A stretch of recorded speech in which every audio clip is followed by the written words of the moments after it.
Fiscal drag is a strategy used to raise tax revenue. This is a strategy used by the UK government at the moment. The government has been using that strategy since 2010-2011 for additional rate taxpayers, and since 2019-2020 for higher rate taxpayers. It has also been using that strategy since 2021-2022 for basic rate taxpayers.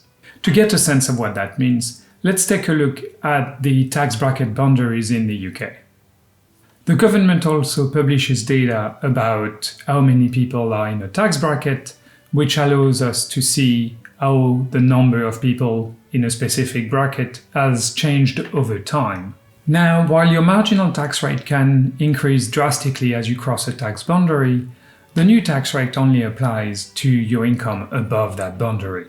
This suggests that fiscal drag doesn't raise tax revenue by much unless it is a strategy that's pursued over a long period of time or wages increase fast in the economy. Another thing we can see is that between 2021-2022 and 2024-2025, the average tax rate of people in a specific tax boundary has decreased slightly.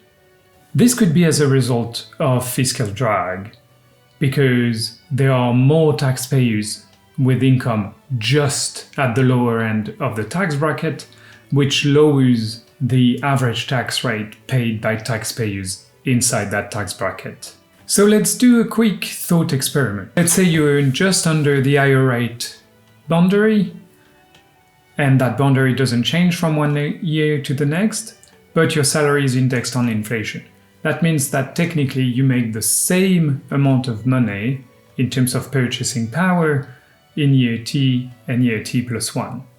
However, if the tax boundary doesn't change, the inflation adjustment for your salary is going to take you above the tax rate boundary. So if you made 37,700, which is the limit, and your salary is now adjusted for inflation by 2%, you are now crossing the boundary. Your new salary is now 38,454, which is £754 above the boundary. On this amount, you will pay 40% tax instead of 20%. This is £301.60, which is £150.80 more than you would have paid if your salary had stayed taxed at 20%. Please note that I'm simplifying and ignoring things like pension contribution and other things that could influence what exactly is your salary that's being considered taxable.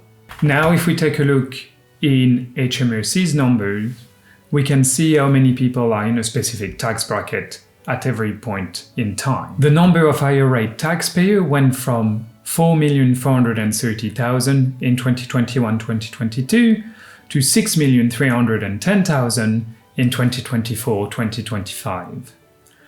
That's an increase of 1,880,000 people that are now in that tax bracket that used to be in the basic rate tax bracket. Between 2023-2024 and 2024-2025, it went from 6 million to 6,310,000. which is an increase of 310,000. The average yearly wage growth was 5.9% between March 2024 and March 2025. I'll be using this average in my calculation. So assuming, and this is not a realistic assumption, that everyone was just under the threshold and their salary now increased by 5.9%, we would get the following. Each individual would get £2,224.30 in extra revenue that is taxed at 40% instead of 20%. This would lead to an additional £444.86 of additional tax revenue per individual. So with 310,000 people crossing the threshold, that's an additional tax revenue of just under £138 million. This is not insignificant, but maybe not enough to fix public finances either. Admittedly, this estimate is pretty simple, and I'm ignoring a lot of things, so it's probably quite a way off. I also limited myself to additional tax revenue for people crossing between the basic rate and the higher rate And there's, of course, people crossing other boundaries that would add to that amount. As a parting note, take everything in this video with a good dose of skepticism.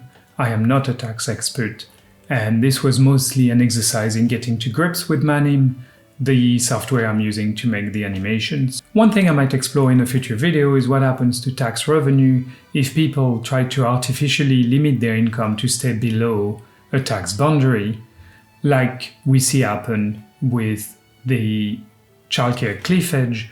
That happens when people cross £100,000 in income per year. If you're interested specifically in the childcare cliff edge, you can watch the video I've done on the topic, which should be appearing somewhere on your screen right now. Thanks for watching.